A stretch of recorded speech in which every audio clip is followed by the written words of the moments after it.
भारत देश की इस पवित्र मातृभूमि को नमन करते हुए तिरंगे झंडे को नमन। मां शारदा की चरण वंदना में मैं शिवानी गुप्ता शब्दों का अविष्ट अनुष्ठान करती हूँ। अत्यंत अनुगत भाव से नतमस्तक होकर प्रांगण में विराजमान सभी महानुभावों के चरणों में प्रणाम करती हूँ। कल्पना कीजिए, एक ऐसी सुबह की जहाँ चिड़ियों की आवाज नहीं, पेड़ों की छांव नहीं, नदियों की कलकल नहीं, सिर्फ धुआं हो, गर्म हवाएं हो और डरावनी खामोशी। क्या हम ऐसा भविष्य चाहते हैं? यदि नहीं, तो आज हमें बोलना होगा, सोचना होगा और सबसे जरूरी बदलना होगा। आज मैं आपके समक्ष केवल एक वक्ता बनकर नहीं आई हूँ, मैं आई हूँ धरती की उस पुकार को शब्द देने जिसे इंसान अपनी भागदौड़ में सुनना भूल गया है।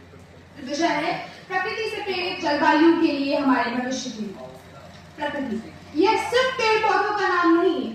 प्रकृति वो ठंडी हवा है जो बिना भेदभाव के सब कुछ होती है।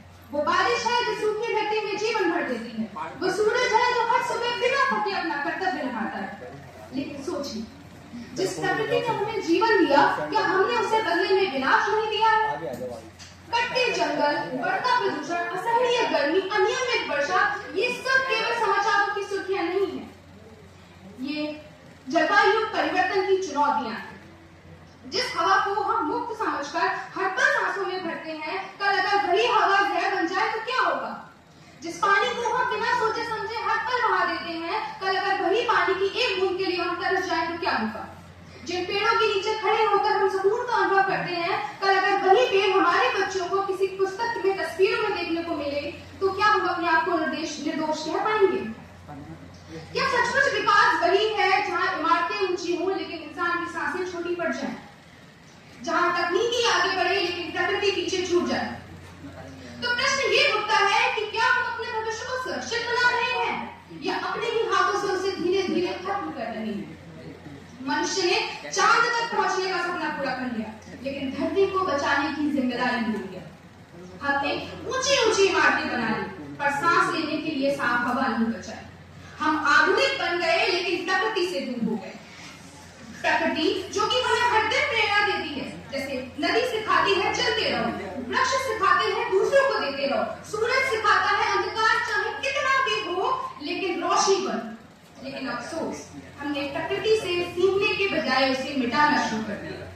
जंगल काट दिए, नदियों को कूड़ेदान बना दिया, हवा में जहर घोल दिया और फिर आश्चर्य करते हैं कि इतनी गर्मी क्यों है, बारिश इतनी अनियमित क्यों है, बाढ़, सूखा, तूफान हर साल से अधिक ज्यादा भयानक क्यों है? श्रोतागण, ये प्राकृतिक आपदाएं नहीं, ये मानव की गलतियों का परिणाम है। इंसान ने तरक्की की दौड़ में इतना तेज दौड़ना सीख लिया कि उसे याद ही नहीं रहा सांसें ऑक्सीजन से चलती है ना कि अहंकार से।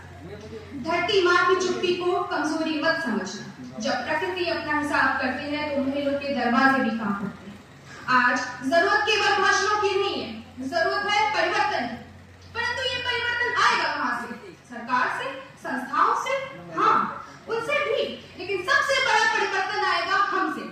जब हम एक पेड़ लगाएंगे, जब हम पानी बचाएंगे, जब हम प्लास्टिक का उपयोग कम करेंगे, जब हम प्रकृति को संसाधन नहीं अपना परिवार समझेंगे। भविष्य कोई दूर की चीज नहीं है, भविष्य वही है जो हम आज बना रहे हैं। लेकिन केवल समस्या गिनाने से भविष्य नहीं बदलता। भविष्य बदलता है निर्णयों से। कि जरूरत किसी बड़े चमत्कार की नहीं है, जरूरत है छोटे छोटे बदलाव की। एक पौधा लगाइए, लेकिन केवल फोटो खिंचवाने के लिए नहीं, उसे जीने तक संभालने के लिए। पानी बचाइए, क्योंकि आने वाले समय में पानी सुविधा नहीं संघर्ष बन सकता है। प्लास्टिक कम कीजिए, क्योंकि धरती कूड़ेदान में ही हमारा घर है। और सबसे जरूरी, अपने भीतर प्रकृति के प्रति जिम्मेदारी पैदा कीजिए, क्योंकि सरकारें नियम बना सकती हैं, वैज्ञानिक समाधान खोज सकते हैं, लेकिन प्रकृति को बचाने का असली निर्णय हमारी आदतें लेंगी।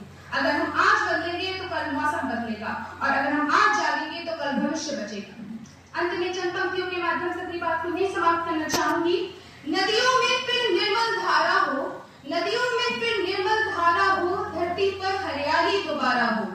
ऐसा नहीं कि कल बस अफसोस मिले, ऐसा नहीं कि कल बस अफसोस मिले, आने वाली पीढ़ी को जीने का सहारा हो। आओ मिलकर ये प्रण करें, आओ मिलकर ये प्रण करें, ना प्रकृति का अपमान करेंगे, अपने आज के छोटे प्रयासों से अपने कल का निर्माण करेंगे, अपने कल का निर्माण करेंगे।